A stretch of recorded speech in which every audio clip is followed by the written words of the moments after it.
So, being from New Hampshire, it's got a long history of being the first primary in the country, and a lot of presidential candidates run through that state. Even if they don't Yes. end up running and they're thinking about it, they got to go to New Hampshire. And I have been with Yep. you when you got texts and you got phone calls from people wanting your endorsement. And I'm curious about who you found the most interesting, the most intriguing of those that went traipsing through the snows of New Hampshire? Well, I started my working as my father years ago endorsed Nelson Rockefeller for president. I call that 1964, I believe.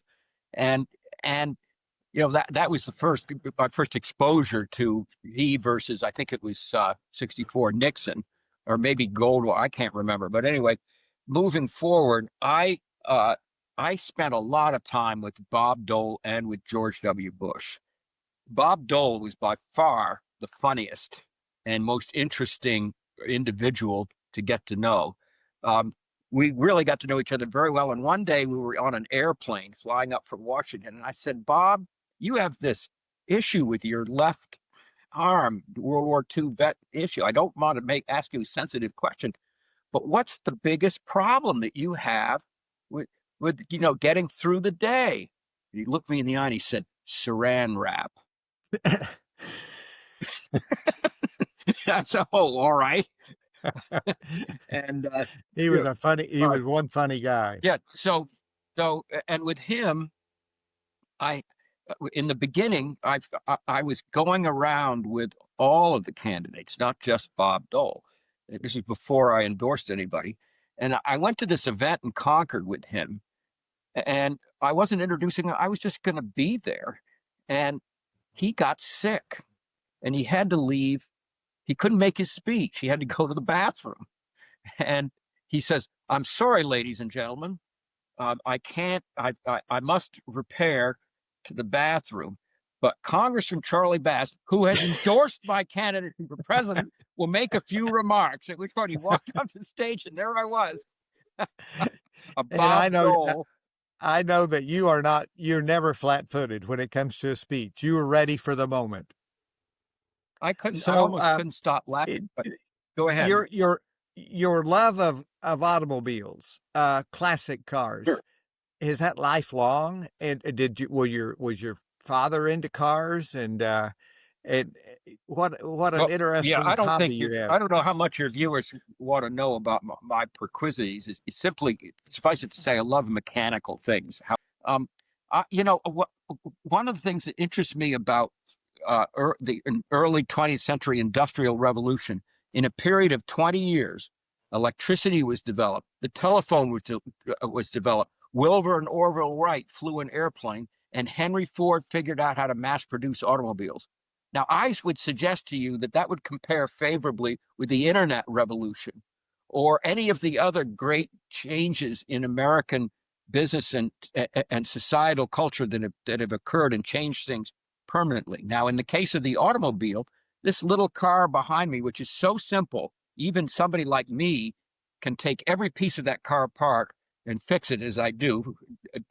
And so could the people in the teens and 20s who owned these cars when there was very little support. And they ran and they ran and they ran because they were well engineered.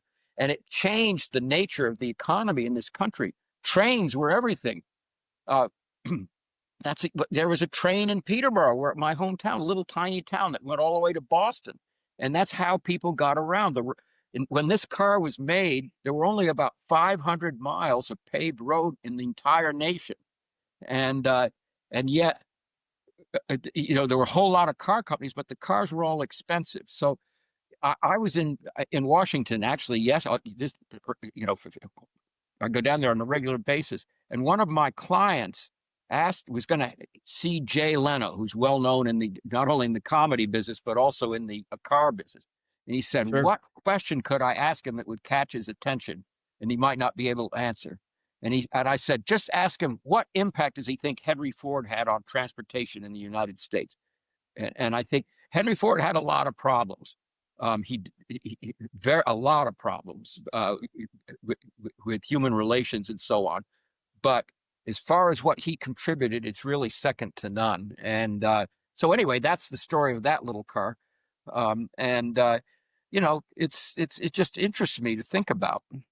It's I think it's a great passion, not one that I share, but I'm kind of jealous of you, envious of your love of cars. uh, Think back because we did serve together. We Yeah, overlapped in the House of Representatives, and that what you've alluded to the Gingrich Revolution, uh, and what we haven't really talked about was the contract with America and yeah, that moment in which the you were part of the what were your class called the majority makers, yeah, because your class 1994 right. was the one that, after 40 years, changed the majority in the House. Uh, just reminisce a little bit. Well, there were That was there were half a a little dozen. over 30 years ago. Yeah, there are half a dozen. I won't get into their names and so forth. People who Newt Gingrich had recruited to help him come up with a plan to change the paradigm, the 40-year sort of situation where the Democrats were a comfortable majority, the Republicans were a comfortable minority, and nothing, at least in Newt Gingrich's view, was getting done. And he really, for all of the issues that he developed later on, which frankly I didn't think were particularly serious, he was a real visionary. And and he came up with this contract with America, which had been focus group by Frank Luntz, who was a pollster, um, as being, 80, 90% popular. How can you be against auditing the House or term limiting committee members or balancing the budget or work for welfare checks and that kind of thing? And in the end, with the exception of, I think it was term limits, everything in the contract with America passed the Congress. Now, 75% of it was internal, changing the committee structure and all that stuff. But the stuff that went to President Clinton's desk, for the most part, he signed it, and he signed on to it. And that's the brilliance of taking over. You can't be iconoclast in your own political views. Gingrich, these were good issues, but they were popular, not just with conservative Republicans, but with working Americans, independents, Democrats, and so forth. And we don't have that situation at this point. Yeah. The people are in their corners. They've got their boxing gloves on, and they don't really want it. It's war at any cost. Yeah, we thought it was war then. It's so much worse now. But welfare reform. I think welfare reform was one of the great accomplishments of the Republican majority. Well, Clinton vetoed it. He vetoed it, but the public was behind it, and he eventually signed it. he sure Uh, did. And uh, we ended up in the late 90s, I think, with at least 2 years. I was on budget committee then, of surplus budgets. I'll never forget Federal Reserve Chairman Alan Greenspan coming into our Republican caucus and telling us that chronic surpluses were going to be very difficult for the Federal Reserve to cope with, because deflation was a has serious economic consequences, and we needed to worry about it. And yeah, where are we now? $1 trillion structural deficits. That's unbelievable. that. That, The only that, constituency that isn't represented in Congress are the future voters of this country. They get right. no voice at all, and they're the ones that are going to pay for this Well, recklessness by I said on both sides of the aisle. I said welfare reform was the great accomplishment. Maybe it was just that, balancing the budget, because that was the last time the budget's been balanced, was that And it time. would have continued, by the way, if it hadn't been for 9/11. Yeah. Everything that, because we had it, I believe we had a surplus budget in fiscal year 20, uh, uh, 2000, FY 2000. But in FY 2001, it was everything went out the tubes So down the. we reminisce about those Yeah, years, Republican takeover in '94. Reflect for a moment about the state of Congress today, and will we ever? I mean, I think the executive branch is doing more and more because Congress does so little. But that's will there correct. ever be a? Go ahead. Congress is only reflective of the people who elect them. And at this time, this country, maybe redistricting is part of it, but the country is polarized, and the districts are very strongly oriented toward a particular path for the future of the nation. And it's the yesterday I was walking the halls of Congress, and the signs that are going up outside members of Congress's door. Either you have this big thing with a silhouette of the Capitol commending or recognizing the horror of January 6th, 2017, and how democracy was threatened. That's all the Democrats' office. Then the next office, Charlie Kirk, a great American hero, martyring him with a huge picture of him. There, there isn't. We used to have and here I am, I'm starting to sound like my father.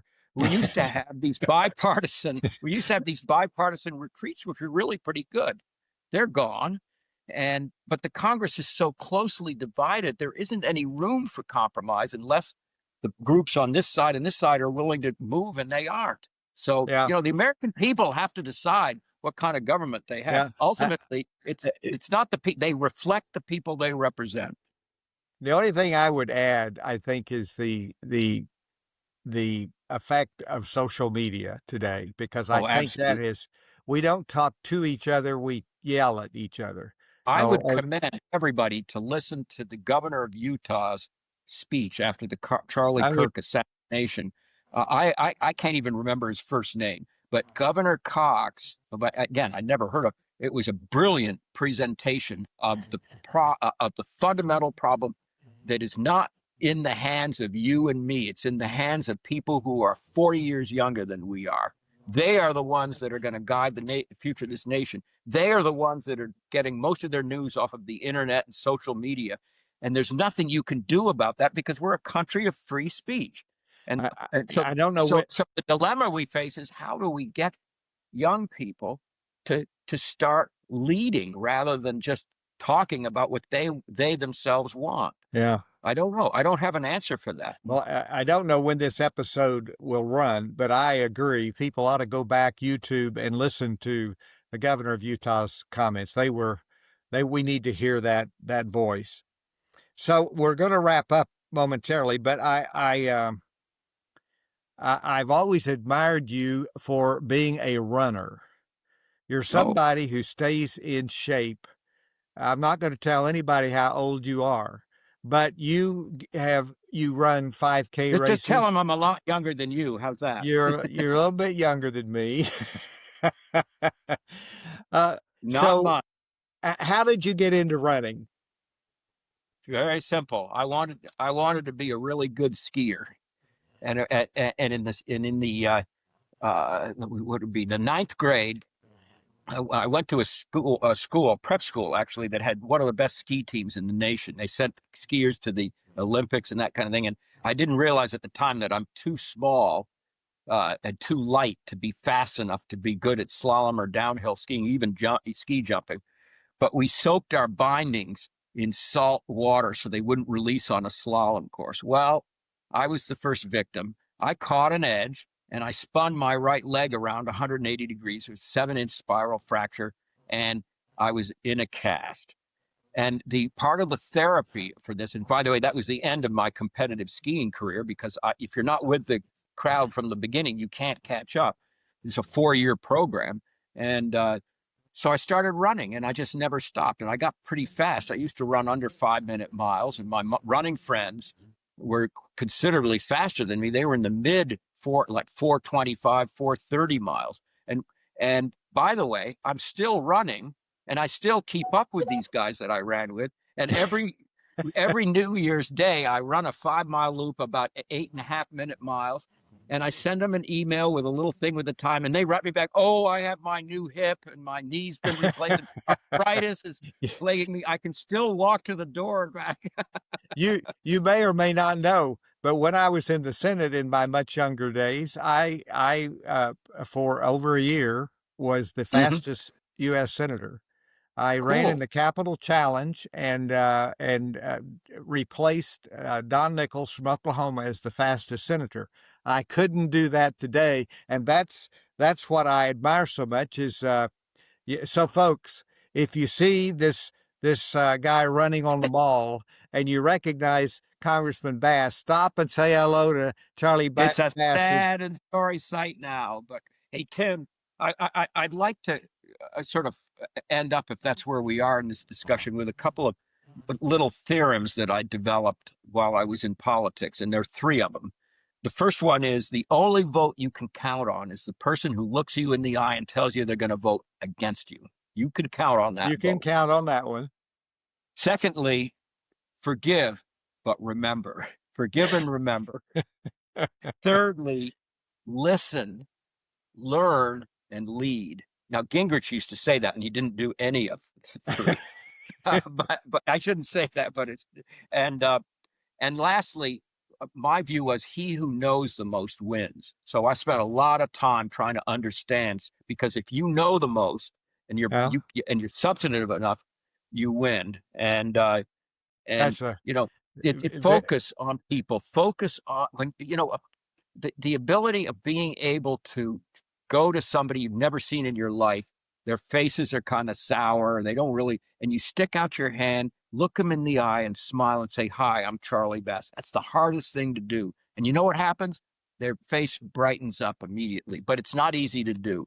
And if you learn how to do that and you like doing that, and you like projecting your thoughts, and you're excited about America, and you want to make a difference, even though most of the time you don't, if it make any difference, it's worth it. And that, my political career is over, as I would perhaps say is yours as well. But we did have it. We did make a difference, really, when we were there, and we that's did. why younger people should be involved. And you've given, for any who's watching this podcast, you've given sage advice, not just as a successful politician, but as a real statesman. So thank you for joining us today. Thank you for being my guest. So as the smoke settles and the stories linger, we're reminded that politics at its best is a human endeavor. Charlie Bass didn't just serve New Hampshire, he carried forward a family legacy rooted in integrity, independence, and quiet conviction. Here at the Cigar Caucus, we honor that kind of leadership. And so until next time, may your conversations be candid, your friendships enduring, and your purpose clear.